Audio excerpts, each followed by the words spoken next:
everybody, welcome to the Black Diamond Call for Monday, December 12th, 2016.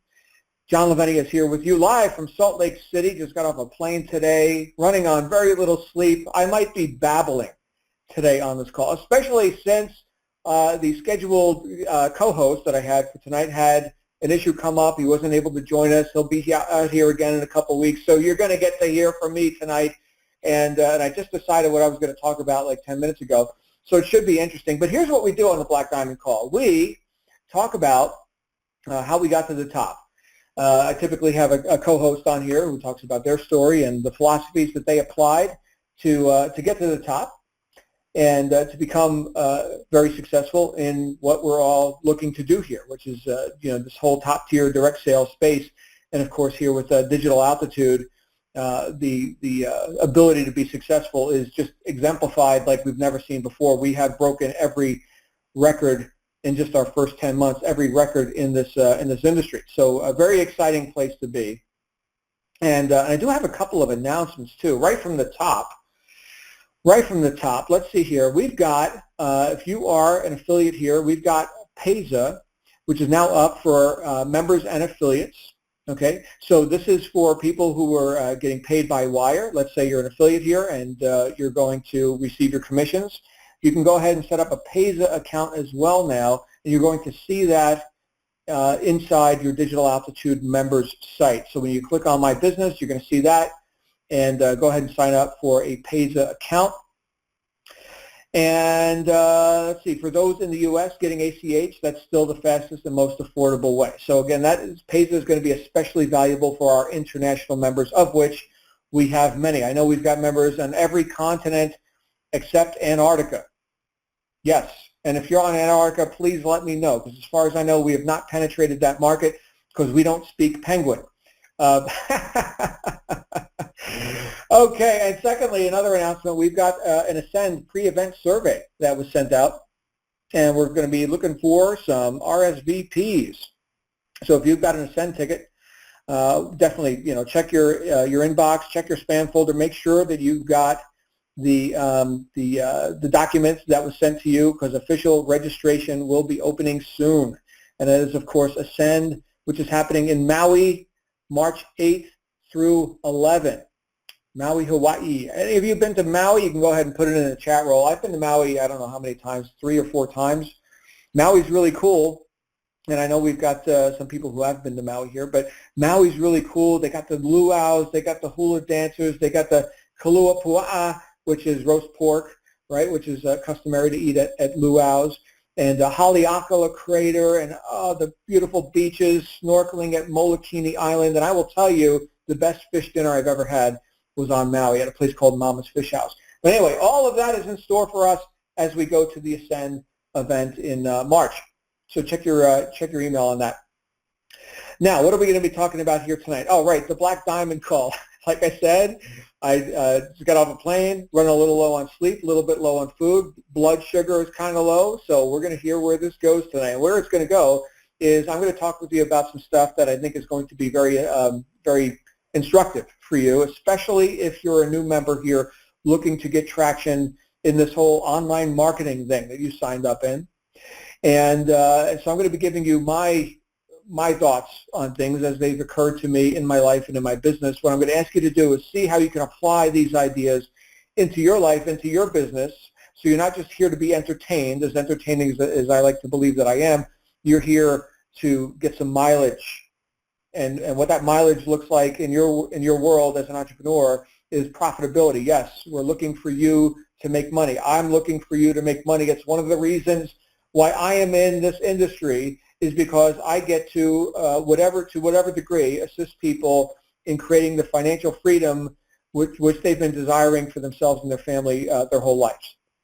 Right? So that's why I'm here. I can go anywhere and make money. You can go anywhere and make money. Why do we do this business? Not only is it lucrative, right? Sales and marketing is statistically the highest paid profession in the world, but also we get to be a part of the success of other people. So for me, this is bigger than just the money, and I think a lot of us on this line can relate to that, especially people. Once you've made a lot of money in this industry, it's about the people. It's not just about the data on the computer screen or the ink on the paper. which we'll call a bank statement, right? That's all important. That's all great. But it's about people, right? So I want you to see how you can apply this into your life, because my truth doesn't serve you, okay? Your truth serves you, and that's the truth that's alive in your life and in your business, right? So see how these ideas apply. And as always, if I say anything that offends you, you'll get over it. I tend to not be politically correct. I'd rather get a little, cage rattling going on, and if people get a little uncomfortable but become successful, that's great, rather than everybody stay comfortable and broke, right? We already know how to be broke. That's what got us looking for an opportunity in the first place. Now we're here to be outrageously successful, unapologetically affluent. That's what we're here to do, and that's what it looks like at the top. That's the black diamond. So here's what I'm going to be talking about tonight, and I already alluded to it, and that is this whole idea of financial freedom, this whole idea of having more control, excuse me, yes, having more control in your life as it relates to things that are important to you. Now, this sounds like something everybody would want, right? Who doesn't want more freedom in their life? You can go to rallies and conventions with home-based business companies all over the globe, and people are going to be cheering and chanting about how they're going to create freedom in their life, and they're going to hit some great rank or some higher income level, and they're going to reach these goals that they purport that they have, right? That I want to make $100,000 a year, $1 million a year, $20,000 a month, $50,000 a month, whatever their goal that they state, whatever that is, right? And so what is the purpose of all this money? What is the purpose of all this increase that people want in their life? Well, the purpose is so they can have more control of their lifestyle, their experiences, their time, right? What their bank account statement says, right? That they can actually have more control and dominion over the circumstances that are occurring in their lives. And that's why we enjoy freedom, right? You think about this. Psychologists who don't often agree on much, but they do agree on this a lot of times, that to the degree a person feels like they have some control and dominion in their life, to that degree they experience peace of mind. And by contrast, to the degree that somebody feels like a slave, to that degree they have no control and they've got no peace of mind, right? So man and life itself is always moving towards increase. That's what we're designed to do, to create, to expand, to express ourselves more fully, to deliver some service, to cause some good things to happen to the world, the planet, to mankind, right? We're here to cause increase. In fact, in Wallace D. Wattles, in his classic book, The Science of Getting Rich, which you can download for free online if you don't have a copy. It was written in 1910, so it's long out of copyright. So you can download a free copy of The Science of Getting Rich. But one of the things that he talked about in that book was the impression of increase. So here he is describing something that you could and should do if you're in business, and that is to leave every customer with the impression of increase. Because what does every customer, and thereby every person, no matter what kind of business you're in, what does every human want? They want increase. They want increased pleasure and decreased pain. They want their problems solved. They want to know that they have been heard. They want to be served by that person who is providing that service or selling them that product. So leave everyone with the impression of increase. So we could say that increase is a universal. And this is something that, trees grow up, right? They want to get bigger. Blades of grass, even after you mow the lawn, they are looking for increase. They will continue to get taller, and you will have to mow the lawn again, right? So we can see example after example after example of how beings, living creatures like us, we seek increase, greater expansion, fuller expression. That is the natural state of life. So if we can all agree on that, then we can also say, well, since we're living in this society where we use this thing called money, and we supply our needs, and we provide for our families, and we do all the things that we do as the breadwinners, as people who are after this capital gains or earned income or whatever, however that money comes to us, that this is one of the ways that we experience increase, right? By having greater control of our income. This leads to freedom. People have often said, usually broke people have often said, well, money won't buy you happiness. Okay, well, it was never designed to buy you happiness. It was designed to create some freedom for you. It will buy you that.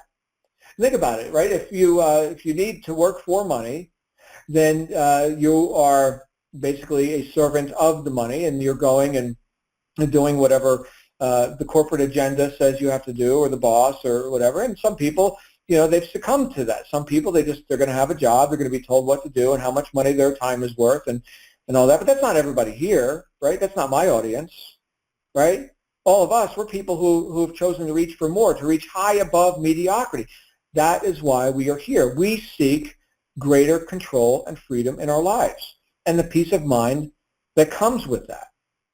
So think about this. If we're earnestly looking for this, if we're earnestly looking to achieve that freedom, which so many people say they want when they get started in a business like this, right?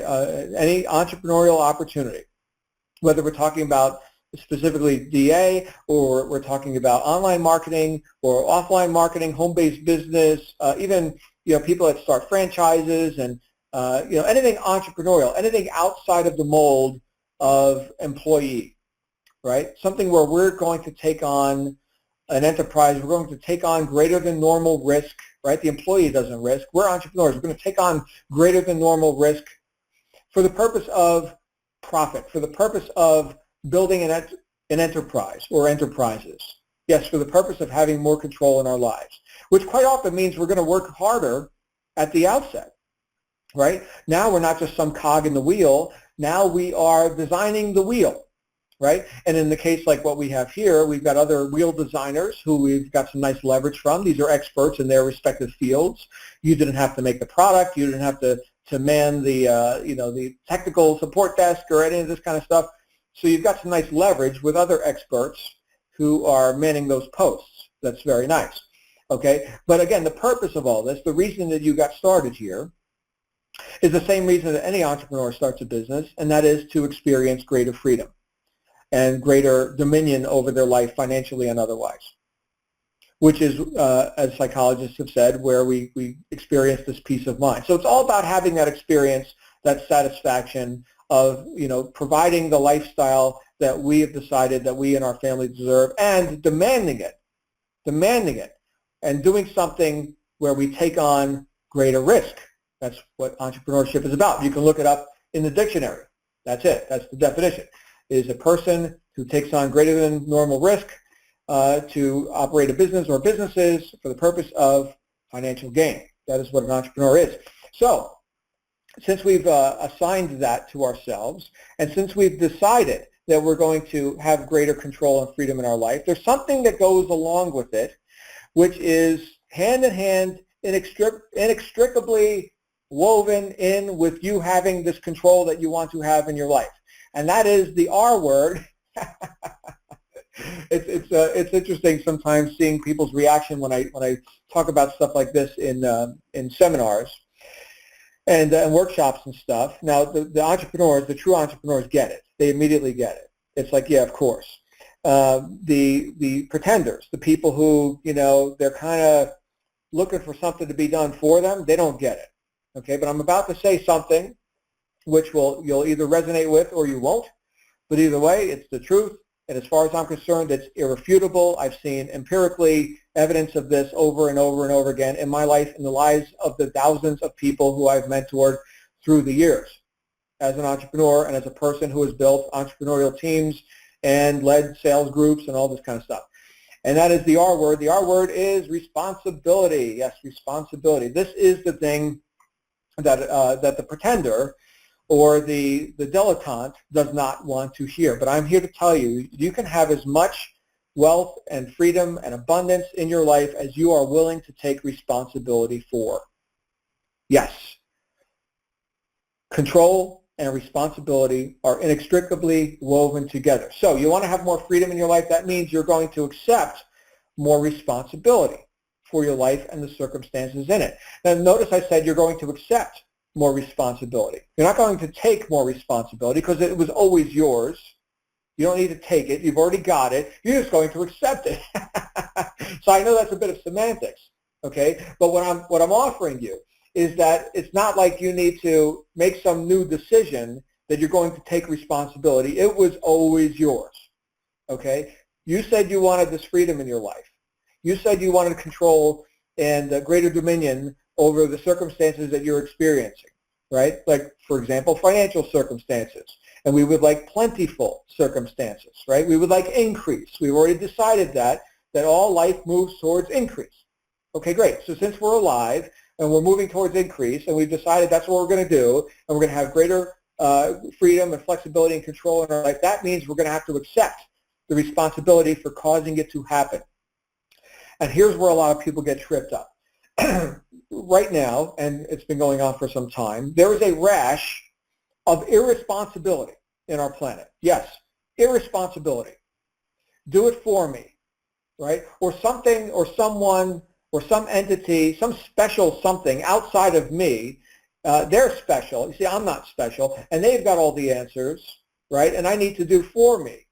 Okay, but right there, as I just said that, does that sound like the talk of an entrepreneur who's making stuff happen, or does that sound like the talk of a customer? Yes, there's the time to be a customer, right? When I go to the store and I buy the product, I expect that somebody who's special, who knows how to make that product, did it for me. And I'm paying retail price for somebody to do it for me. And now I am the consumer of that thing. But I damn well better be the producer when it comes to me causing the money to occur in my life so I can go to the store and buy the thing from the special people who know how to make the thing. Now, nobody can make your business for you. Yes, we already covered this. We've got the leverage here. We've got other experts, manning their posts. That's very nice. That's very nice. But you still must accept the responsibility for manning your post. And what is the title of that post? What does it say on the front of your hat? It says marketer. That's what it says. And guess what? Great news. Guess what we learned here? Guess what we learned here in Digital Altitude? We learned marketing. Yes, sales and marketing, statistically the highest paid profession in the world. That's it, sales and marketing, okay? And you're going to get good at this. You're going to get good at this, and you know what? There's no comparison between the person who is attempting to succeed in life and in business without getting good at sales and marketing versus a person who does put their full attention on that specific activity. Yes, that specific activity, the whole sales process, which starts with marketing and advertising, driving traffic, right? And then the process of, yes, enlightening the prospect, the guest, the lead, right? Enlightening them as to the benefits that could be theirs should they choose to participate. That is a whole sales process. It's not an event.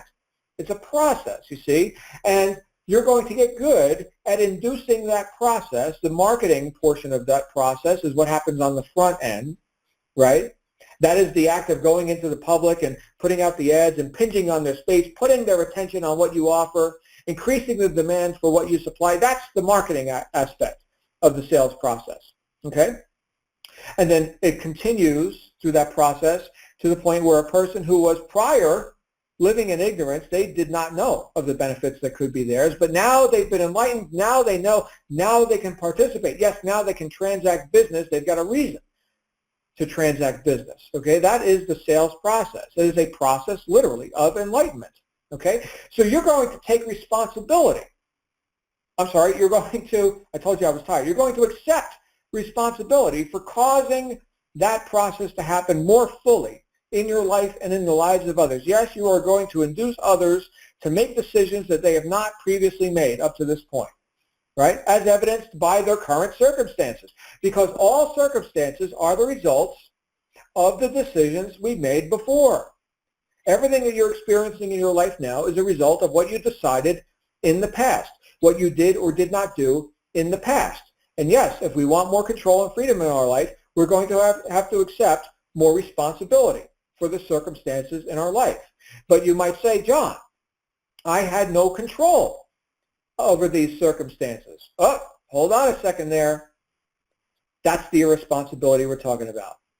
That's the victim thinking that keeps most people broke throughout their whole life. I am not responsible. They're not going to come out and say that, but they're going to point a finger. They're going to blame. They're going to play the victim over the circumstances that they co-created in their life based on their decisions or lack of decisions in the past leading up to this point.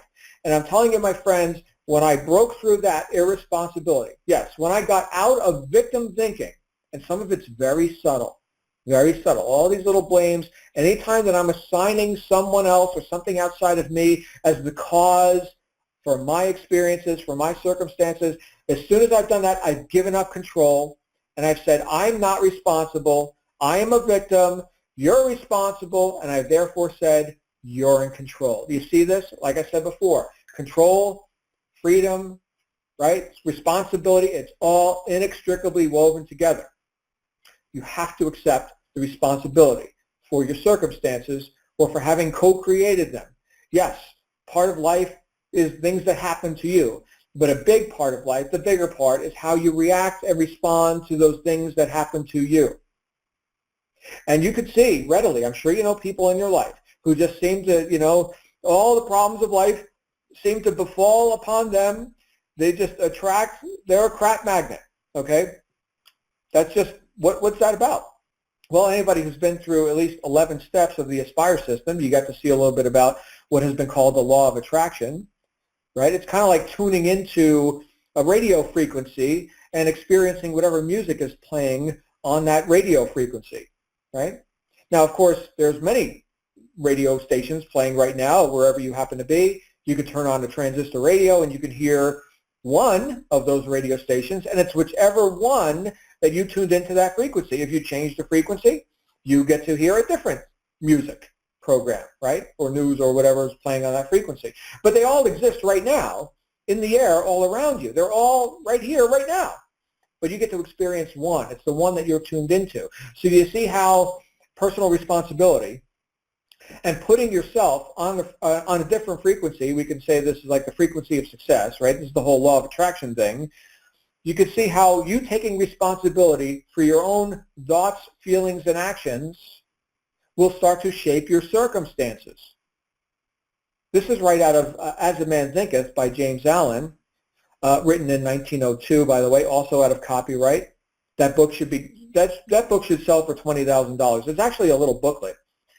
You can read it in one sitting. But just chapter 2 alone, the effect of thought on circumstances, that chapter alone is worth 20 grand. Download yourself a free copy of As a Man Thinketh. Go Google it. James Allen is the author. Okay? So what we're talking about here is the effect of thought on circumstances. This is our attitude. This is our attitude towards life. This is how we behave and how we occur towards life, how we respond to those things that happen to us, how we shape the circumstances that perhaps we were born into, and how we can make lemonade out of lemons. Thoughts, feelings, and actions. This is what makes up our attitude. You know that old cliche, your attitude determines your altitude? Man, that sounds corny. Well, guess what? What is attitude? It's a really good idea to understand the words that we're using. So attitude is the culmination of your thoughts, feelings, and actions. That's what shapes your circumstances. Are you willing, Mr. and Mrs. Entrepreneur, are you willing to accept responsibility for your thoughts, feelings, and actions? This is the main thing you get to have control of. And this is what will shape your circumstances, your thoughts, feelings, and actions. Okay, and that's why some people resonate, they're on the frequency, with problems befalling them at every turn. And some people seem to be really lucky. Or have they actually just tuned their mind into the profitable circumstances? Yes, they still have problems. We all have problems. I got different problems now than I had when I worked my job and was broke, right? This is a different problem. I'll take these problems. I like these problems. You get to choose your problems here, right? Again, that just knowing that I'm going to choose a different set of problems, that puts who in control? That's me in control. Who's cause? I'm cause. I'm not effect. I'm cause, right? I'm responsible. I'm in control. And to whatever degree I can accept greater and greater responsibility, I get greater and greater control of my life. Think about this. Anything you put on autopilot, you lose control of. You drive in your car, you put it on cruise control, you have just assigned cause for the speed of that car to a machine. You are no longer driving the car, it is driving itself in terms of ground speed. Okay? And you take it off cruise control, guess what? You just got control back, and now you are responsible for how fast it goes. Okay? So if you want to have greater freedom, right? Because once it's on cruise control, you can't change the speed. Now you can mash on the gas pedal, but you just effectively took it off cruise control. You get where I'm going with this? As long as somebody else or something outside of you is responsible, they're in control, their cause, not you, your effect. Okay? and you want to be more effective in your life and in your business, then you've got to be cause, because effects do not create effects. Only causes create effects. Okay, does that make sense? So I got somebody ringing me right now. Okay. So I'm in high demand over here. So here's the big question, though. Here's the big question. How do we accept this responsibility? How do we truly become more causative in our lives if our best thinking up to this point only got us this far and only got us these circumstances? Yeah, John, everything you're saying makes sense. Sounds good. Now what do I do? Give me some tools here, man. Okay, well, here's the tools, right? Because there's another thing that's inextricably woven in with this freedom that you want and this responsibility that you have decided you are willing to accept in your life for your own results and your own circumstances. And it's right there, and it's kind of hidden in what I just said, okay? And that is that you're going to have to learn some stuff because your best thinking only got you this far, but not further. Yes, you're going to have to gain some knowledge. And once again, how fortuitous that we find ourselves in a program here known as DA where we get to, what? We get to learn some stuff. And the stuff that we get to learn is pretty damn empowering, right? We already talked about the value of understanding what, sales and marketing is about, highest paid profession, right? How about when we get together on these calls and hear, some inspiring idea? Does that not improve you as a being, as a person, as a thinker, as an entrepreneur, as an individual, as the person who is responsible for steering your own ship? It sure does, right? And every time we add to our own base of knowledge and we apply that knowledge and it becomes wisdom, right? Wisdom is applied knowledge. It's another saying you'll hear kicked around a lot is, knowledge is power.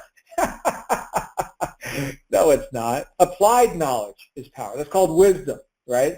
That means you did something with the knowledge. It's not somebody else's knowledge anymore. Now it's your knowledge because you've got an experiential knowledge. You really know it. You don't just believe it. You really know it because you did something with it, right? So you're going to learn some stuff. You're going to learn things that can make you more money and make you a more causative individual inside and outside of your business. As you are in your business is how you are in life, right? There's not one part of you over here and like there's a different you over there. It's you we're talking about here, right? We're empowering the individual. And the individual in this case happens to run a business, which is a very lucrative business, okay? So this individual, known as you, is going to learn some stuff and gain the knowledge and wisdom to thereby be able to accept the greater responsibility and experience the greater freedom that you want in your life. So the foundation of all of the freedom that you're looking for, and through the responsibility that you will accept for it, the basis for all of it is you knowing something that you didn't know yesterday. You cannot give what you have not got. You're here to be a master marketer. You're here to be an expert. You're here to have influence in the online marketplace. Well, you can't just be some newbie who just showed up and, somebody else figured everything out for you and you don't have to know anything and like some magic system's going to do everything for you. Again, this does not invalidate the leverage that we get through the systems and the different experts that we have at the different posts. Okay, that's all very valid. That's all very nice. But there has to be somebody at the helm steering the ship of your business. And that person has to be someone of benefit in the marketplace, which means you're going to learn something that will benefit you and benefit everyone that you touch on your journey here. Going back to Wallace Wiles, the impression of increase. When somebody confronts you on the internet because they saw your advertisement, they read your email, they found your social media post, whatever, do they feel like they have been increased? Is their life better now that they've met you? The answer should be yes, every single time. Every single time. The answer should be yes. That's the impression of increase. Wallace Wiles in his book talked about even if you're selling a piece of candy to a child, right, for a penny or 2 cents or whatever the price was back in the 1910. Okay, even then you're selling a piece of candy to a child, that child should feel appreciated, like he got a sense of increase from the interaction, from the transaction, right? Something as inconsequential as that, right? The impression of increase. Well, you'll increase others because you'll know more than them. Remember I talked about sales as being a process. and it's a process of enlightenment, and that you cannot give what you have not got. Therefore, you cannot enlighten other people about things you don't know, right? You've got to know, and then others have a chance to know. Now, if they meet you and you don't know nothing, and they don't know nothing, you lose and they lose. Everybody loses. So it's either you win and they have a chance to win, or you lose and they've got no shot at winning, right? This is how important your success is, and you deliberately augmenting your knowledge. That means learning stuff, right? You deliberately causing yourself to be an expert in your chosen calling. Now, Napoleon Hill, in his classic book, Think and Grow Rich, talked about how two people, this is in the chapter on organized planning, by the way. He said two people, oh, I'm sorry, I'm quoting the wrong book. This is right out of my head, and again, I'm running on little sleep. He said, aha, here it is. He said, generally speaking, there are two kinds of people in the world. One is known as leaders and the other as followers. He said, decide at the outset whether you intend to become a leader in your chosen field or remain a follower. The difference in compensation is vast. The follower cannot reasonably expect the pay to which a leader is entitled, although many followers make the mistake of expecting such pay. Isn't that a great quote? And the reason I know that verbatim is because I've read it hundreds of times. It's powerful, powerful quote. And we get here into online marketing, back to the point of irresponsibility, massive irresponsibility, not just here in online marketing, but in the world, right? I want to remain a follower. I want you to do something for me, but I want leadership pay. Well, that's some good talk, but again, who's in control? Whose cause in that situation, right? So you got to decide at the outset, Napoleon Hill said, decide at the outset whether you intend to become a leader in your chosen calling or remain a follower. And yes, many people who are followers make the mistake of expecting leadership pay. But I'll tell you what, my friends, we're dealing with capital, we're dealing with free enterprise over here, right? You get to write your own check. And to the degree that you become powerful, in fact, Tatiana talked about this, I think it was last week on Tuesday, where she talked about that your pay will be in direct proportion to the value that you provide in the marketplace, right? And things like how hard it would be to replace you, right? So think about that, the quality of your service, your ability to deliver that service, the difficulty there would be in replacing you. These are things that cause you to stand head and shoulders above your so-called competition. You can't do any of that if you don't know more and you don't have increased ability. Increased ability in your business equals increased freedom and dominion over your income. And all of that is based on what you know. So you see, we can't remain ignorant and we can't remain chronically irresponsible. We must accept the responsibility and we must cling on to this and learn everything we possibly can to be the best we can possibly be and provide the greatest possible service that we possibly can in the marketplace. I've got a student who I'm coaching here named Antonio. Antonio, if you're listening, hello, sir. And this guy, he goes through each module, each step of the Aspire business system, learning from Michael. And when we get on our calls, I'm like, all right, Antonio, what'd you learn about this step? And he can almost recite verbatim what Michael said, right? Here's a guy who wants it. Here's a guy who is soaking this up like his life depends on it. At least that's my impression of Antonio, okay?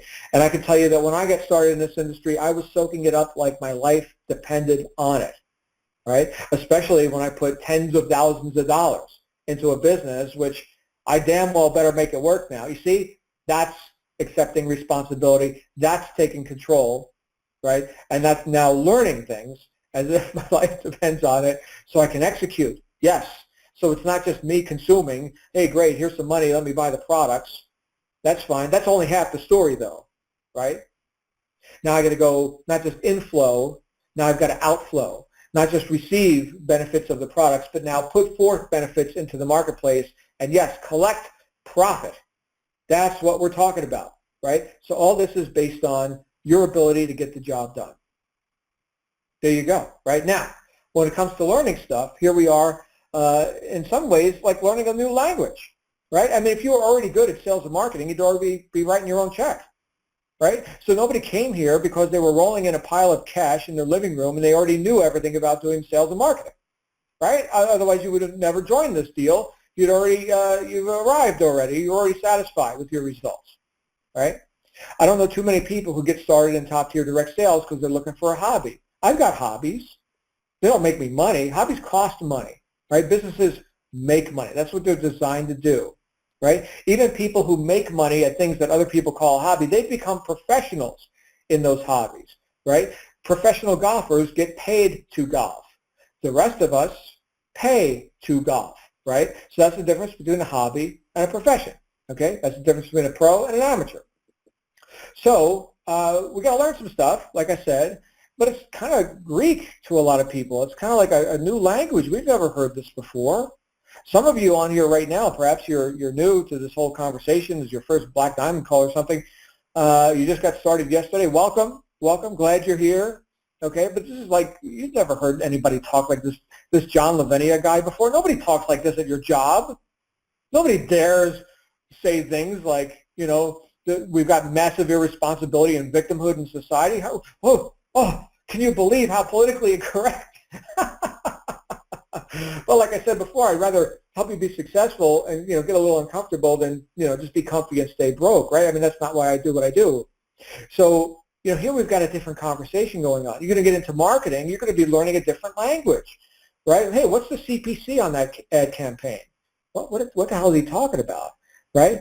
Well, you know, in terms of the cost per acquisition, you know, at this level of the product line, you know, and then once we get into the lifetime value that comes through the Ascension model, what the hell is this guy talking about? Well, for any seasoned marketer who's listening right now, you didn't just sign up yesterday. You know exactly what I was just talking about, exactly what I meant by lifetime value, Ascension model, cost per acquisition, CPC, which stands for cost per click. So right there, I just revealed one of the first things that will stop you from gaining the freedom in your life, from being able to accept the responsibility you need to accept to be able to have that freedom in your life, and to be able to learn the things that will allow you to accept the responsibility in the first place. And the first thing that I just revealed is that you don't understand what you're talking about. You don't know the language. I remember when I started playing guitar, and I was learning from instructor on DVD, right? And I was not understanding the scales, right? Where here's a master guitarist, and they know the scales, right? They can go and hit the stuff really fast, and it sounds musical. It sounds good. They don't have to think about it. They don't even have to look at the guitar. They know this stuff, and they know where the E note is, right? You've got the different notes of the musical spectrum there. So they know where the E is all over the fretboard. It's a different place. It's in a couple of places on each string. It's like 6 different instruments in one. How does he know where the E is? And he says, now look, this is like learning a language. You know your alphabet, right? Right? You understand the words that are coming out of my mouth. It's because you understood these words. You've got the alphabet. Well, it's the same thing on the guitar, right? People who know how to read music, they learn the alphabet of that stuff. They learned, you know, A, you know, and, you know, B flat and all this. They learned that stuff. So you're learning a new language, and you got to go at the pace. Now, the more you practice, the more you're going to learn it. So one of the things that trips people up, now we get into online marketing, okay, learning this language, a lot of times people will assume they know the meanings of what their coach or their sponsor or some guru they found online, they'll assume they understand what this person's talking about. I'm going to tell you that the number one thing that will take you out, that will ruin your shot at gaining the freedom that you want in your life, is blowing right past ideas that you do not understand. If you're new, that's fine. If you remain new because you didn't fully get the meaning of what the teacher was saying, then you have just destroyed yourself. You cannot remain ignorant to the lingo, the language, the ideas that represent the actions that you must take in this business to become successful. You must become fluent in this language as if your life depends on it. Now, you don't have to think about, like this conversation right now, there's maybe a couple of words you might have to look up that I spoke already on this call. I attempt to not come out with, the whole dump truckload of vocabulary here, right? Because we got some people, English is their second language, right? You might be struggling with some of the words that I'm putting out here. But the point is that if I say a word or if somebody says a word that you don't understand, get yourself a copy of the best self-help book ever written, which is the dictionary, and look up the damn words, right? You can even do that online, right? Fully get the meaning of what you're studying, or you are going to be out, and you're going to be frustrated, and you're not going to have the freedom you're looking for. It's all based on your knowledge, right? You got to increase that knowledge. You got to know more, okay? Otherwise, if you already knew it, you would have already reached your goals, okay? So we're going to learn some stuff. The number one thing that takes people out, they're learning a new language, and they don't stop to read the dictionary, okay? So whatever that means for you, right, you should be able to be in the conversation as if you were originating it yourself. Study everything as if you had to teach it. Study everything as if you had to turn around and teach it to somebody else. You do not understand the subject until you can teach it to somebody else. That's why there's a few coaches and lots of people coming in, lots of affiliates, right? Because coaches have studied things to the point where they can teach it themselves. Now, some of our top affiliates, they could certainly be coaches. They've chosen a different post. Their post is affiliate marketing. That's cool. That doesn't mean they're not knowledgeable. But there's no way they're getting in the coach's seat if they don't have the knowledge, if they can't teach it to somebody else. See, that's a qualification. So I'm going to ask you to assume that you must be that qualified, right? And when you attack a subject with that commitment, right, that not only do you need to know it so that you've got it in your head, but you need to know it so that you can use it. That's the bridge between knowledge and wisdom. But you also need to know it so you can teach it to others so that they can know it and use it. Now that's mastery. Now you're in the conversation. Now you're learning, okay? That'll never happen if you don't understand the words, if you don't understand the meaning of what we're talking about, okay? Don't think this is silly. What I'm telling you here, this destroys people, okay? So definitely get full understanding of everything you study here. The second thing, and I've seen this again and again, you know, some people know that I've got a mechanical background. In fact, I was just talking to my buddy Matt about this, another student here. Hey, Matt, if you're listening. And I've got a mechanical background, and I used to be a master diagnostician. I know a lot about engines and, you know, why things break and why things work. And, you know, it's an interesting field if you want to make 40 grand a year. And, you know, I did for a while, and then I got into business, okay? But the thing about that field is that there's a lot to know. You know, I have the ability, or at least I did all those years ago, I had the ability to take a pile of parts and make an engine out of them. Pile of parts on the floor, I can build you an engine. Assuming that it's all the right parts, you know, for that engine. It was just disassembled. It wasn't like random parts from other stuff, okay? But I could put an engine together. I could put a car together. I could do that. Yep, I've done it. And it ran. It was good. It was good. Now, did I show up as a mechanic on day one and here you go, John, here's the parts and go ahead and put the engine together? No. No, that would be biting off way too much all at once, right? My training started with things like metallurgy. And this, my friends, is steel.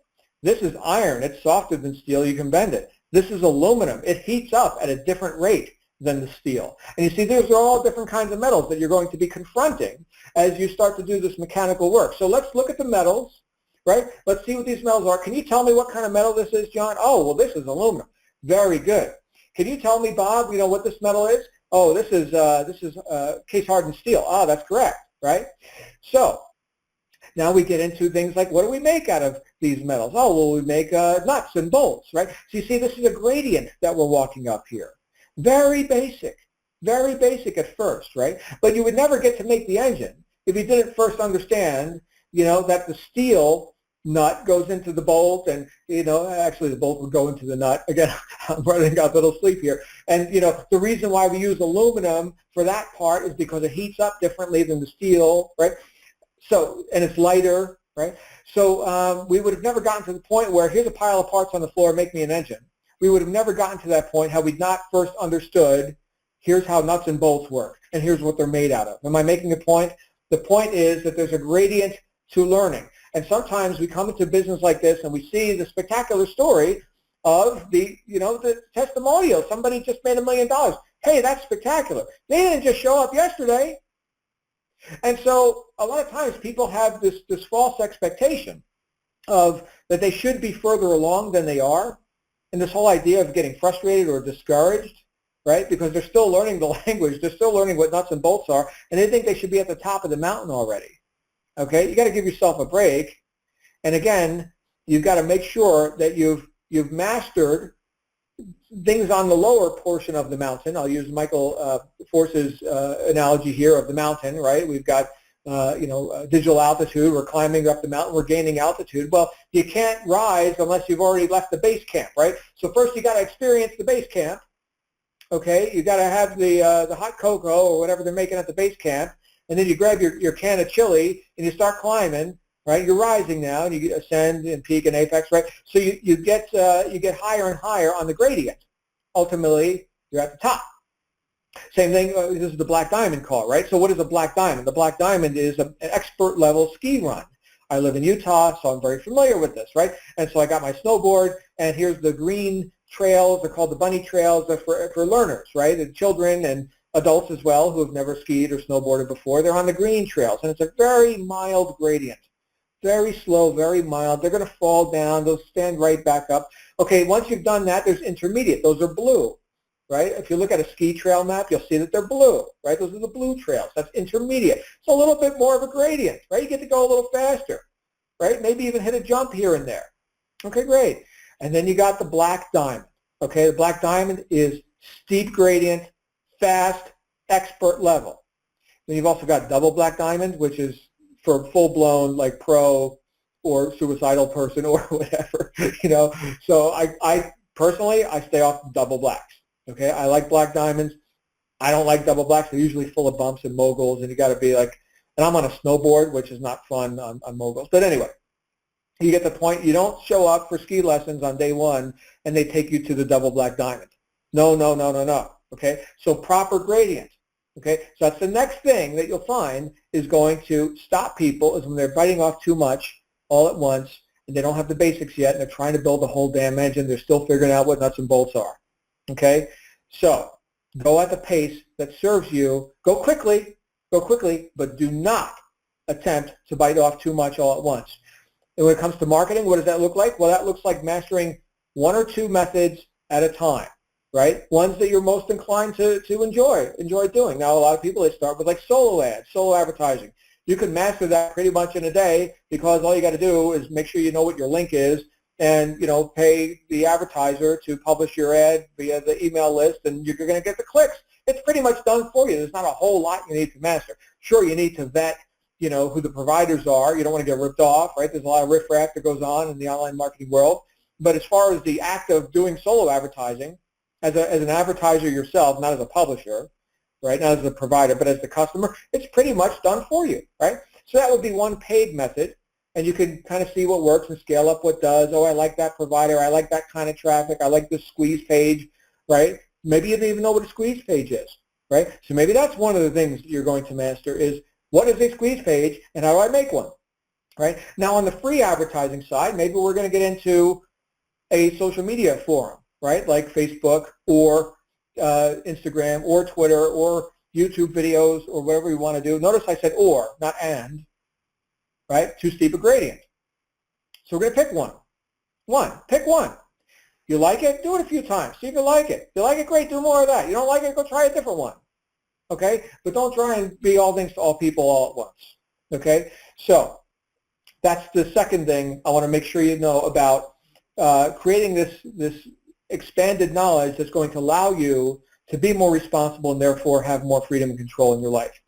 The third thing that I will tell you is that, and this is a lot of people are in the training space are guilty of this, is that where you've got a student, let's say I'm a student, okay, and I'm going to learn something like the guitar. And so here's somebody I'm listening to, let's say an audio program that's telling me about guitars and telling me about how they have 6 strings. Well, some have 7, some even have 8 these days. And they're telling me about how to hold a pick, right? Here's the guitar pick that you want to hold it, between your thumb and your index finger. But, there's other variations of picking, and there's other ways to use your fingers on the fretboard. And they're giving me all this theory. They're telling me and telling me and telling me I'm getting theory. I've never touched the guitar. Never touched the guitar. I've got a head full of theory. I've got no practical application whatsoever. I may not even know what a guitar looks like yet. I haven't seen one yet. All I did was hear the theory about it. So this, again, in a subjective field such as online marketing, there's another trap you could fall in, where you get a whole lot of theory, right? Let's say you're going through your RISE program, and Michael Force is talking with you about marketing psychology. Hey, that's good theory, man. That's great stuff. You got to have the theory. You got to know why this stuff works. Again, I had a mechanical background. I got to know why the nuts and bolts work, right? Otherwise, what am I doing? Why would I even do this? Right? So you got to know why, and that's the theory. Here's why this stuff works. Okay, that's great. That's good philosophy, man. I love philosophy. But now we've got to apply it. Like I said right at the beginning of the call, my truth doesn't help you. If it's not alive in your life, it's just entertainment, okay? So now you take the theory that you learned, now that you understand the words, and you're working with a proper gradient of knowledge, now you go and you apply what you learned. You touch the computer. Yes, ladies and gentlemen, there's the keyboard, there's the mouse. You will now touch the computer, okay? That's the first part of practical application. And now you're going to click on the thing, as was described in the lesson, which gave you the theory about how this all works, right? I remember when I was first learning about solo ads. This was years ago. I didn't even know what a solo ad was. I heard in theory, here's a solo ad, here's how you can buy it, right? Well, where do you buy these from? How much money should I invest in a solo ad at first? What is a test campaign, right? And then I did it, right? I had somebody showed me. Now, here's a solo ad provider, and you click here, okay? And then you put your link. You see, you put your link that you want the traffic to go to. You put it here where it says enter link, okay? And you click submit, and then they're going to get you an email back, and they're going to tell you, yeah, your ad's approved. We're going to go ahead and start the traffic next week, and all this. And now I can order a solo ad in my sleeve, right? But a solo ad, if all you know is the theory, even the theory itself, what the hell is a solo ad? What are you even talking about? Right? So first we got to get understanding of what those words mean, right? And then we've actually got to touch it. We've actually got to do it. I would have never become, back to the mechanical example, I would have never become a master diagnostician had I not touched the metal, right? Had I not put together this part of the engine, right? And then ultimately be able to put together the whole engine. If it was theory alone, then when I saw the parts on the floor, I wouldn't have known what to do with them. I heard the whole story about it. I sat through the class, but I never got to touch the metal. All I got was the theory. You see, this is the third thing, and this is why you want to apply the learn, do, teach method. Remember before I said study things as if you had to teach them to somebody else? Well, great. In between learning them and teaching them, do it. Do it.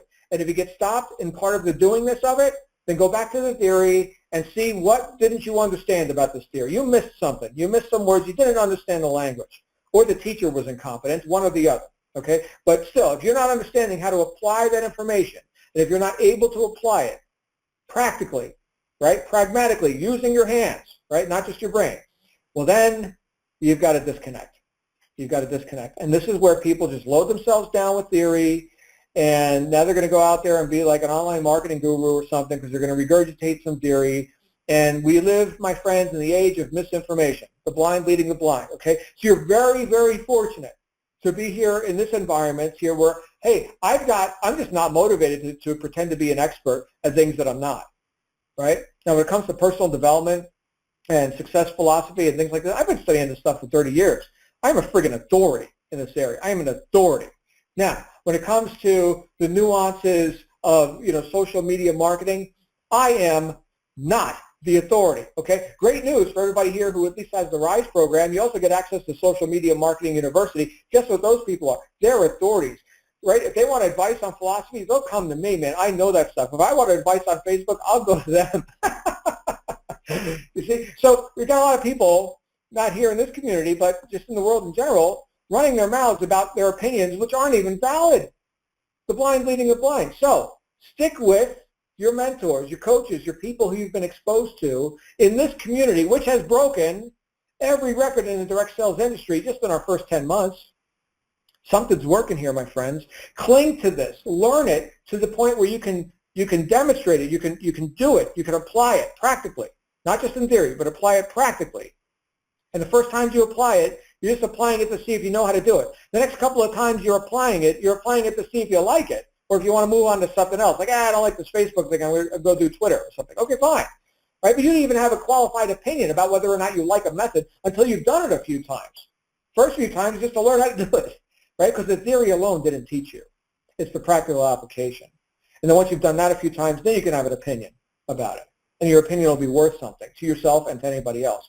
But now that you've learned and now you've done, now you're qualified to teach. You see that? That's the proper gradient of learning. And when you do this, my goodness, you'll become valuable in the marketplace. The impression of increase that you'll be able to offer to other people, knowing or unknowing, right? You don't know who you're going to affect. You don't know whose paths you're going to cross. You don't know whose lives you're going to be changing. I've worked with thousands of people, thousands of entrepreneurs through my years. And I still have people that meet me at an event, at a convention or something where I'm at. Oh, John Lavinia, I remember that thing you said, you know, back in 2003 on the call. It's like, really? You remember that? Changed my life, man. I had no idea they were listening. How do you know whose lives you're going to affect? But I will tell you this. The more influential you become in your own life and in the lives of others, not only the more profit you'll make, but the more of benefit that you'll be indirectly applying into society. Yes, the more people become more causative because they met somebody like you or me who are on the path, who are doing the thing, who are self-reliant, who are responsible, and yes, who are demonstrating control and freedom in their lives, and you empowered others, now we've changed society. And it happens one person at a time, and quite often we don't even know who's listening. I'll tell you, if you're a parent, you damn well better know at least somebody who's listening, and that's your kids, okay? So yet another reason to really get good at this, not just talk, but to really get good at it, okay? Because people are watching, and they're important people. As a father, that's how I think about it, right? I got my 6-year-old girl over here. What am I demonstrating to her about how to live? That's one of the reasons I didn't have a child until I was 40. It's like, oh man, I need to learn some stuff about life, you know, before I subject, some dependent to my best thinking. Anyway, hey guys, I thought I was going to talk for a half hour. It's been double that. My goodness. Let's go ahead and open this up for questions and comments. Here's what we're going to do. I'm going to open up the lines. If you're joining us live here on the call, I'd love to hear from you. We can have a few words together, right? We can have a little fun. I can't solve your support ticket request, though. If you're new here and you're trying to contact your coach or support or something, I can't do that for you, okay? But what we can do is we can have a conversation about what we were just talking about here tonight, okay? So if you'd like to participate, you're certainly welcome to do that. I'm going to go ahead and put it into Q&A mode. Okay, Q&A session has started, which means you can click *6 to raise your hand, and then it will ask you if you'd like to confirm that by pressing 1 or cancel by pressing 2, I think is the command. And if you're on the app, if you're joining us live on the dalivecall.com using the app, then there's a little microphone mute and unmute button that you can press, and they'll do the same function. And Kelly is our first contestant. You are our first contestant on the Black Diamond Show. Hey, Kelly, how are you? Good, real good. Can you hear me? I can. You can tell I'm getting a little delirious over here. I'm like, hey, Kelly, welcome to the game show. What's going on? Nothing wrong with that. Well, I think we're all a little silly. Well, here I am. It's almost 10, so I can't blame you for being a little silly now. I guess my first question wasn't really a question. I was just calling to say that I purchased my first solo ad. I'm excited about that, and I'm also trying a new program on Facebook that I learned about in the back office. It's 22, oh sugar, now I lost it and I can't remember the name of it, 22 Social. I just wanted to put that out there in case anyone else was new, like me. I'm a newbie. It's really neat. You can make a web page on your Facebook page. I never knew you could do that. So it's just some neat stuff that I found, and I'm just real excited about the program and trying to tune in for all the information that I can, and just learning so much from you, and I just wanted to really thank you. Oh, Kelly, thank you for the acknowledgement. Thank you. Like I said before, I didn't even know who's listening, and now I know you're listening. Kelly, thank you for listening.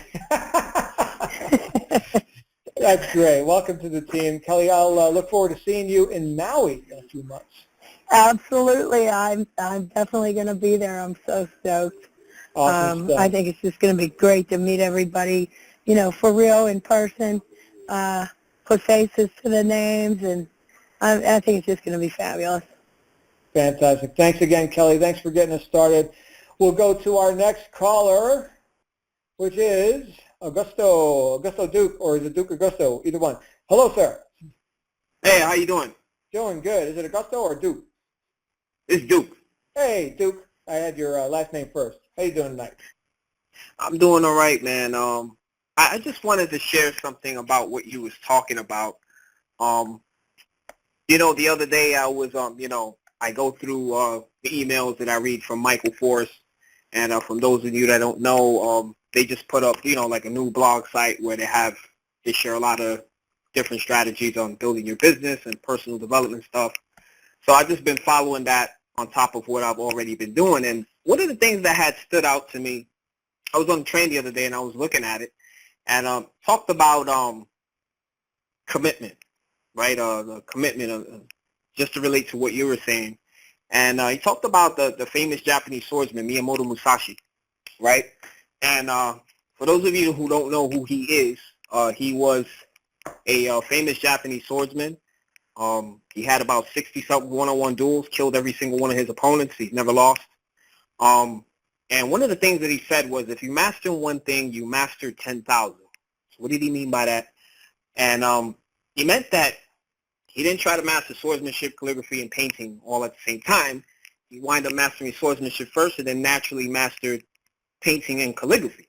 So based on what you were saying and how that stood out to me is that what's been working for me is that, when you master that one thing and you stick to it, that one single method, and you apply it, because just like you said, like, knowledge is not power. Applied knowledge is power. You have wisdom, and you could bring that same wisdom to other disciplines and master them the same way, And that, when I learned about that right there was a major, game shift changer for me. And, other disciplines that I've studied, just like you studied mechanics, I studied, information security for, over the years, and became obsessed with that subject. But I dropped it because I wanted to learn sales and marketing because, that'll only probably pay you $100K a year, but, of course, I want to make a lot more than that.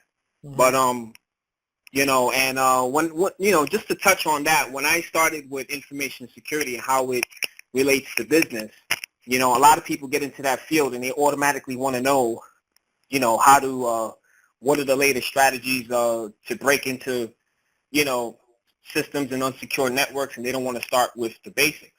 When I started just learning how to do basic programming, basic programming, learning Python, learning a little bit of Java, learning a little bit of different languages here and there, and also started with, learning how to write basic batch file viruses, right? So, from there, building that base. I don't know what that is. So yeah. If I was learning that subject from you, I'd say stop. Yeah. But what? Right. So exactly. Yeah, batch file. But that's just basic stuff. But but what I'm saying is, just to get to what I was saying was, once I learned how to do that, I learned how to write applications that could allow you to take advantage of weaknesses in other software applications, and how to spot those weaknesses, how to write malware, and how to modify it to bypass antivirus engines. And that took me 3 years to learn, right? Just like you study mechanics and metallurgy. And, I tried to learn it all in one shot in the beginning, and I became frustrated. Mm-hmm. And I stopped for several weeks, and then I said, well, I need to go back to the basics. And when I went back to the basics and I learned it, and then I came back to the advanced material, it was much more clearer to me. So I realized I have to do that with internet marketing.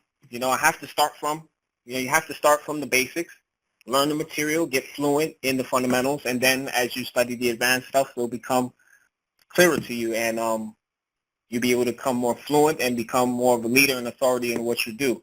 And also wanted to touch base on what you said a few calls back about, success is a progression of an ideal, quoted by Earl Nightingale. And it's not about the money or the cars, but the tasks that you do every single day. If you drive one solo ad that day, or if you build a page that day, you're considered successful because you did that task. So that really helped me out a lot, instead of, being focused on money and the cars all the time, but just progression of what I'm trying to do. So that's what I pretty much learned. That's what worked for me. That's one of my truths, and I hope some people here can take from that. Bravo. Duke, thank you, man. Thank you. Obviously, you got mileage out of that because you just quoted it, right? Success is the progressive realization of a worthy ideal, which is what? It's dependent on your integrity, not how many dollars did you make in this moment, right? I mean, right. So, oh, beautiful stuff, man. Thank you. I'm inspired. That is great. And everybody, you heard Duke. He actually demonstrated what I was talking about with, he tried to bite off too much. And then, like, he mentioned a word or a phrase that I didn't even know what that was, right? Now, what if I was sitting in his class and he was talking about the batch virus thing or whatever it was? I'm gone. I'm out of that class already, man. So, yeah, Duke, great talk. I appreciate that. Yeah, wow, yeah, this is a great call. What a great call. You inspired me, man. You. Thank you. All right. Let's go on to our next contestant, which is Ricky. Ricky, you're live on the air. Awesome. Hey, John. I want to ask, knowing what you know now about affiliate marketing or online marketing, if you had to start again, what would you do now that you didn't before? I joined Digital Altitude. Yeah, man, there's a lot of ways to waste time on the internet, and this ain't one of them. You are in the right spot. But I suspect that you were asking me, you're looking for a more rich answer, so maybe you can rephrase the question. Like some specific action that I would have taken, or like what do you want to know? Yeah, I guess so. I mean, like, yeah, there's just so much stuff out there. I guess anything that you kind of know that would really put someone ahead of the game, and just kind of like not even like allow anybody to kind of waste time on a lot of things. Right.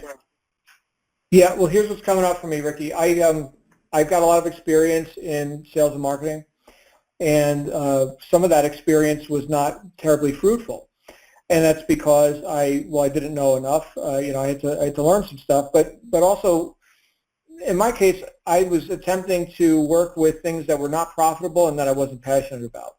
So when I was first getting onto this path of entrepreneurship, I was susceptible to being more of a follower than a leader, and other people who occurred to me as more successful than me, because maybe they were making a six-figure income or something, I was kind of living at the effect of what they thought, rather than just making my own decisions.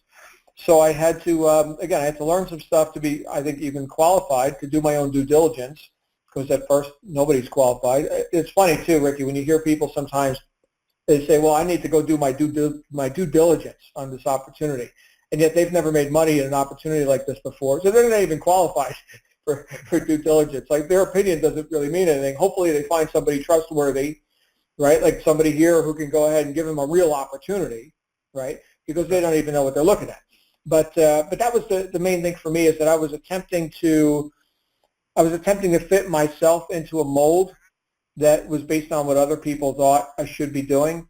And when I got hooked up with top-tier direct sales, which is obviously the space that we're playing in here, with information products, which is obviously what our product line is based on, and because they were information products, which I'm passionate about learning, I'm into education, I've been studying for years, and here I am in top-tier direct sales, and we've got a product that we can actually make some money on, okay? Not like what I was attempting to do before, which is, hey, this bottle of vitamins, other people might be passionate about it. I wasn't passionate about it, and they might be happy making $5. I'm not happy making $5, right? So here is a product that I'm like, yeah, this is going to change my life. It's going to change other people's lives, and we can make thousands of dollars on it.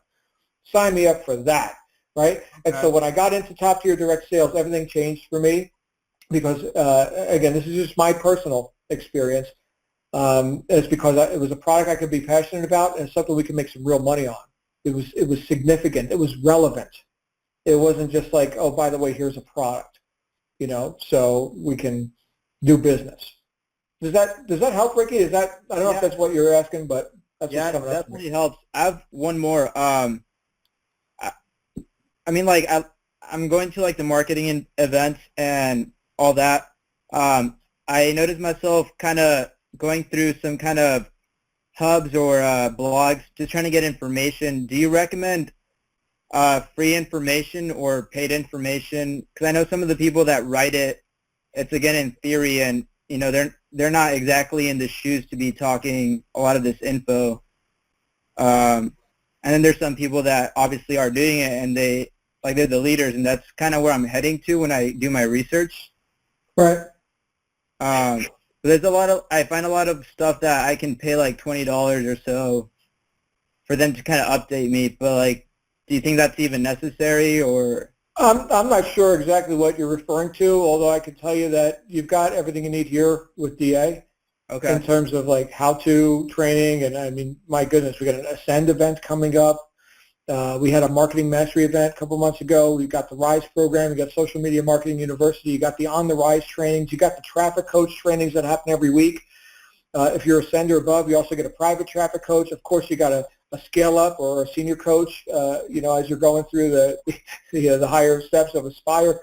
Like, how much more, like, there's no more secrets. So it's not like you're lacking something. You need to go get something from somebody else. You got it all right here. Okay.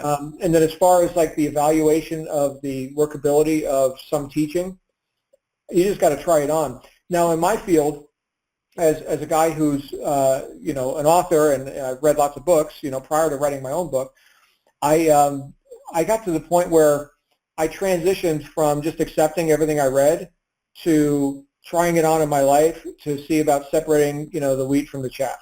And I found that a lot of the modern self-help books, which is my genre, it's maybe one or two good points in the whole book that they regurgitated from somebody else, and 250 pages of filler and just nonsense. And actually getting to that point where I started to discern and discriminate between that which I found workable and usable versus stuff that I shouldn't have bought in the first place, that actually caused me to write my first book, because I was reading a book where some guy was talking about how you should just be okay if you're not successful in this area of your life because, you know, everybody's got limitations and I'm okay and you're okay. I'm like, screw you, man. It is not okay. So the first chapter I wrote, I don't know if you've read Integrity is Everything, but yeah, my first chapter I wrote in my book was It's Not Okay. That was the title of the first chapter I wrote. Now, I put it later in the book because had I come out swinging like that, I don't know what the reader would have experienced, but yeah, that was like the thing that finally got me to write the book. Was I was so tired of reading the friggin' drivel that passes as like a best-selling self-help book these days. So yeah, a bit of discernment is definitely in order. Yeah, thanks a lot. Thank you, Ricky, man. Thank you. We're having a fun time here tonight. Let's go. Our next caller, Ricky. Thank you for sharing. Let's go to Joy. You're live on the air. Joy Gardner. Hello. My mom actually just went outside to take the dogs out. Joy's son, you are live on the air. What would you like to tell us about the dogs? Well, the dogs are cute. They're lovely. They're brother and sister. But anyway, we are very interested in this program and very excited. Can you give me just a second to go get her? Yeah, what we'll do is we're going to go ahead and take the next caller, and then when she comes back, she can raise her hand again. So we do have to wrap up the call in a few minutes. So no worries. Go grab her and just have her raise her hand again. Right now. I had to let the dogs out real quick. Oh, hey, there's Joy. Hi, Joy. How are the dogs? Hey, it's going great. Yeah, somebody at the beginning had missed the name of the book. I got the name of the author, that Wallace C. Waddle or Waddell. Wallace D. Waddles. I'll write it in the chat roll here. We do have a chat roll, by the way. I can't talk and read at the same time, though, so that's why I don't see the chat roll until we're done. So it's Wallace D. Waddles, and the title of the book is Science of Getting Rich. Whoops, I wrote Rich T. So sorry about that, little mistype there. So Science of Getting Rich, Wallace D. Waddles, 1910. And yeah, it's one of the classics. It's got a little bit of a Western religious slant, and but it's a short read, and so no matter what your somebody else says here, you can listen to the audiobook on YouTube. Thank you, Antoinette. That's the other thing you guys could do. Let's say you don't have a copy of a book that you're thinking about you should read. Go to YouTube and like, for example, Think and Grow Rich. I think you'll find every language of Think and Grow Rich. Here are people that have posted 4-hour long videos of them reciting the entire book in Mandarin or in English, of course, or whatever. So there you go. Wallace D. Waddell, Science of Getting Rich, classic book. So does that help, Joy? That does, and being a nurse for so many years, our main saying is see one, do one, teach one. Yep. There you go. Yep. Good times. Well, thank you, Joy. Thanks for taking care of the dogs. Your son says they're cute. They are. They're precious. All right. Very good. We'll see you again on another Black Diamond call. Let's go to our next caller, which is Ricardo. You're live on the air, Ricardo. Yes, I really don't have a question, but I think you taking the time out and filling us with all this information. The key thing that I got out of the training today was increase, providing people with a sense of increase when you're meeting with them, coming in contact with them. That's like what's resonated through this whole thing, because everything that you've actually gave us tonight was increase for me mentally, gaining more knowledge and understanding of what we're doing here. I'm really excited about getting started. I actually got started last week on Thursday, and I'm just ready to absorb everything that I can like a sponge. And then the books that you laid out, I learned something from, I'm doing a lot of personal development, but I learned that a lot of leaders are readers, and that's like huge and amazing for me, because some of the stuff like Earl Nightingale, The Strangest Secret, you quoted one of the things from The Strangest Secret, and then Wallace D. Waddell. I didn't know about him. That was amazing. The Science of Getting Rich. As soon as you said it, I looked it up and downloaded it immediately. And then Good. James Allen, As a Man Thinketh. I heard of the book As a Man Thinketh, but it's just adding more things to my repertoire for my personal development. And I learned from my coach. She was informing me that, hey, if you want to be successful, you got to change your mindset of thinking.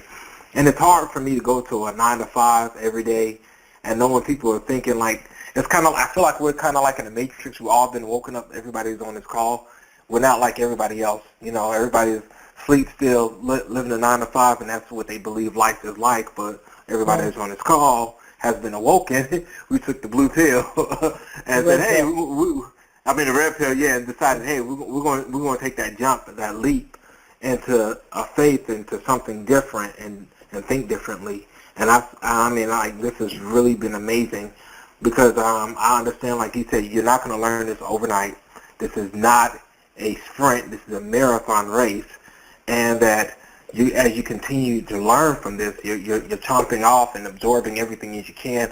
Hey, this may not work right now for you, and you go into something else, and that thing may work better than that other thing you started within this process, and you're going to take off from there.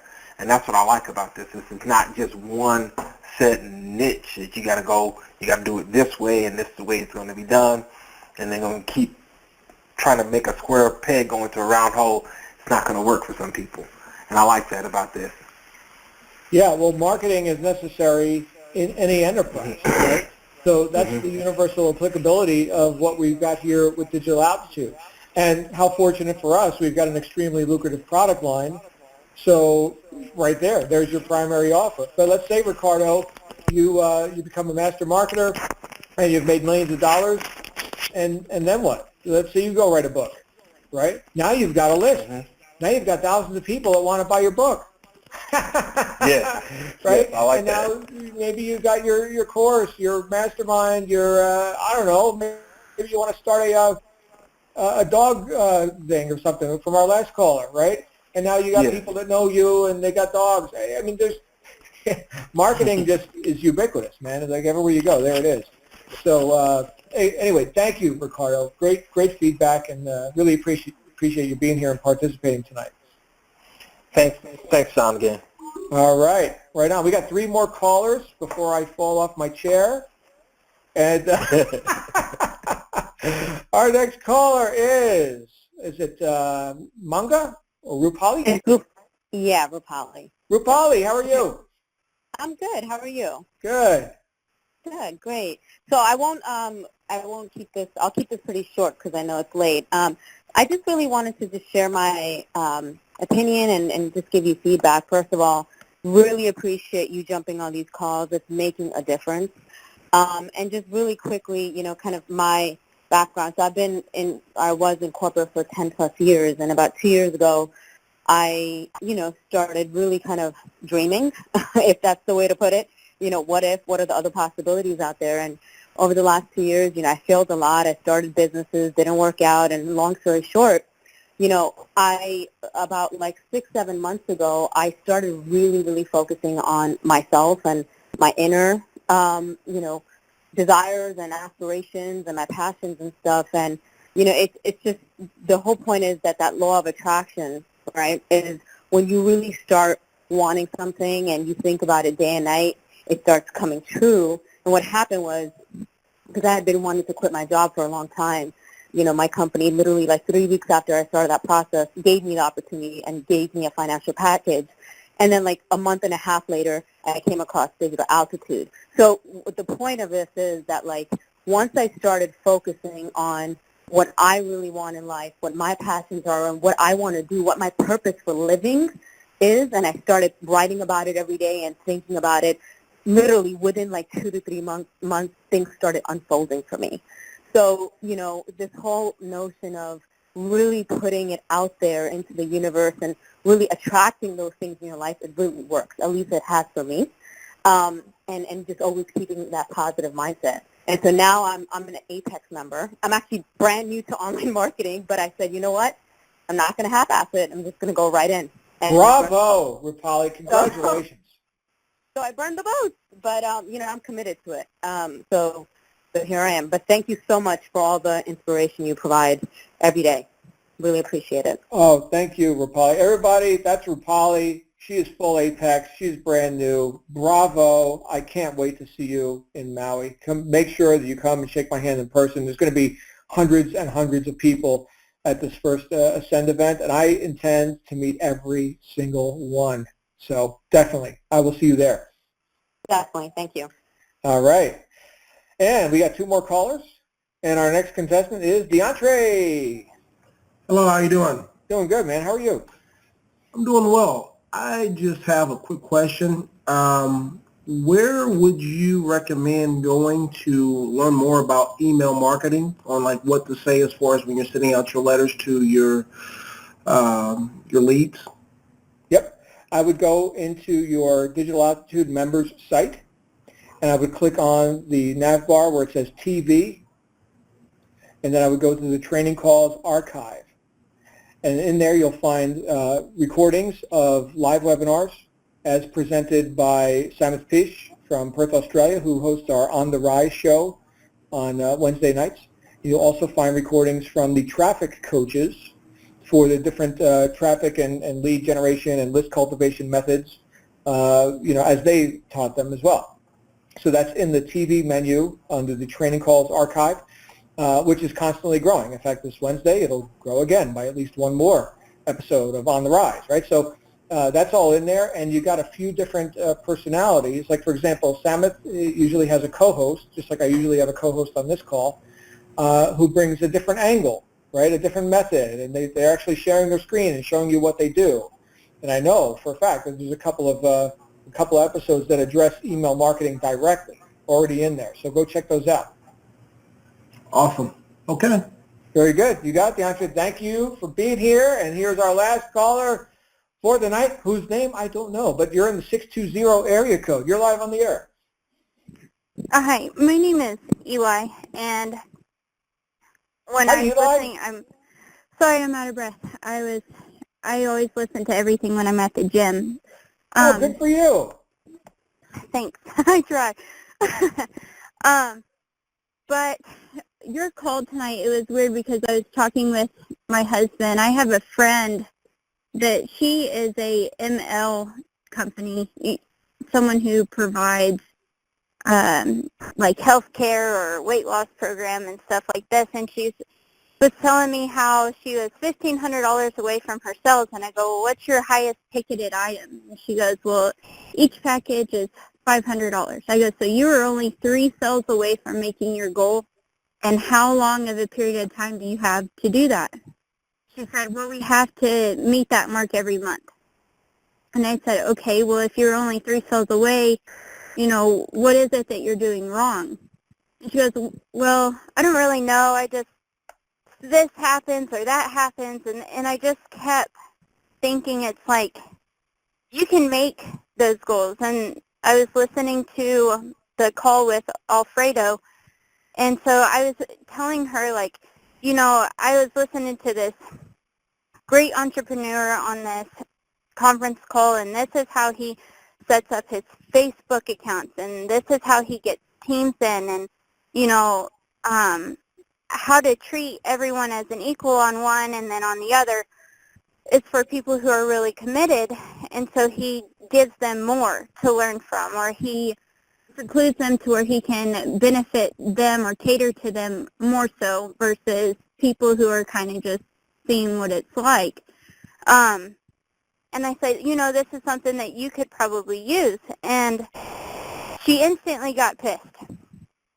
And I was like, you know, why are you upset?